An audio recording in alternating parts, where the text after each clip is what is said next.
أشهد أن لا إله إلا الله أشهد أن لا إله إلا الله أشهد أن محمدا رسول الله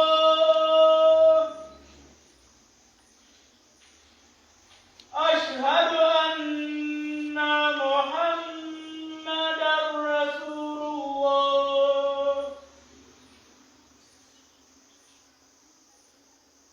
حي على الصلاة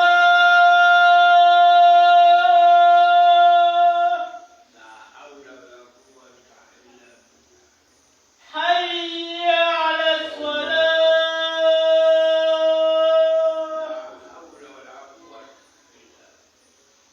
حي على الفلاح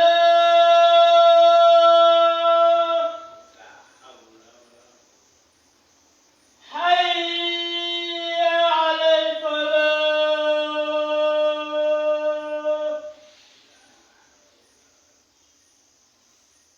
الله أكبر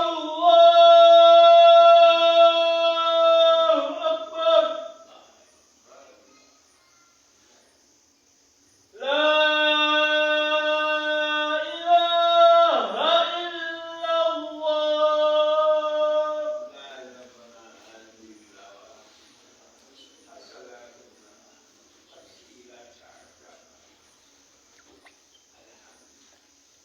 Naam, bismillahir rahmanir rahim. Mu buddakiika buno busigadde sa Allah atusasula empeera yaffe y'okugumiikiriza n'okwewaayo okubeerangawo. Tuli ku nsonga ey'okweddabulula okwezza obujja ffe ffennyini kubanga tulina okugenda batuwozeeko tuveeko enfuufu n'ebisooto ebibaddemu mu kkubo omwo. Wandigeekese bulungi? Tudde engulu naawe weezukuseko ekiro nga teri akoze atya, teri akuzuukusiza ove mu bulangiti mpola ofune wuzu mpola. Tuli ffenna oyolekere eswala mpola nga bw'osobola okulaba omupiira, nga bw'osobola okulaba akazannyo, nga bw'osobola okulaba firimu. Yimirira. Twali wanduga nti ya ayyuha almuzammil qum al-layla illa qalila. Nti owange munnange ggwe zuukako ekiro ne bwe kabeera kaki katono katya. Zuukuka nga ekikuzuukusiza kusinzaani, zuukuka nga ekikuzuukusiza kusaba Allah mu kiro ekyo, kumutendereza mu kiro ekyo, kumwebaza mu kiro ekyo, kumusinza. Qumi layla, zuukuka at least ne bwe kabeera kaseera katono nnyo, ne bwe ziba eddakiika 10 naye ng'oziyimiridde ekiro. Nagamba nti nisfahu aw inqus minhu qalila. Kale bw'oba oli w'amaanyi zuukukako ekitundu ky'ekiro. Kimanyi abali wano oba kabejja ekiro hafu y'ekiro abo tebasangika. Saba Allah teekemu abo kuba balina emitwe nga gye tulina n'ebigere nga bye tukola ki, naye ekisinga obulungi okimanyi kwe kukola ne bwe ziba ddakiika 10 naye nga zigenderera. Andi tulina essaawa 12 so kiri ekiyitibwa layini kwe kubeera ng'obaddewe swala gye beta layini kubanga obadde weebaseeko n'okola otya luli ffenna ng'obadde weebakiddemu bwakiro bw'ozuuka eyiba layini seeko tutte mu nsonga mulala. Assalamu alaikum. Saka nyisomesa bintu bina saba Allah tusiikanye tujja bisoma tuli ffenna seeka omasi bwe kiri tugende oba tuzze inshallah simanyi oba tunadda tuzze mu ramadani kozi ramadani tetusoma emisana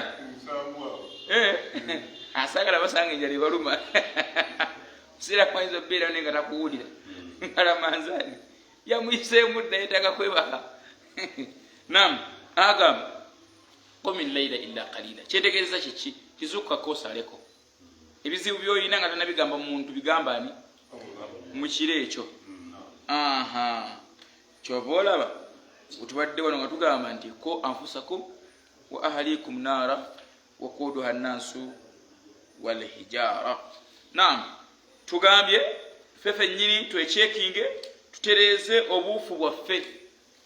N'agamba ya ayuha alladhina kafaru, olwati bisa mubufunze bano Allah bayogerako bali babatuuse mu maaso ga Allah nga baagaana okwetereeza abadan abada, babagamba nga okusaala nga tebakola batya, bannaye mwetereeze saawa yonna. Olwakagamba kaita essaawa yonna essaawa yonna kigozi biba biwedde kati nga tebannaba kuyita kigozi. Agamba Allah nti ya ayuha alladhina kafaru, abange mwabajeema nga babagambye amateeka gakwatagana ku nze ne mugaana la ta'tadhiru lyawm, temutya temuwewuunya, innama tujizawuna ma kuntum ta'malun, buli omu agenda kufuna empeera ye gye yakolerera.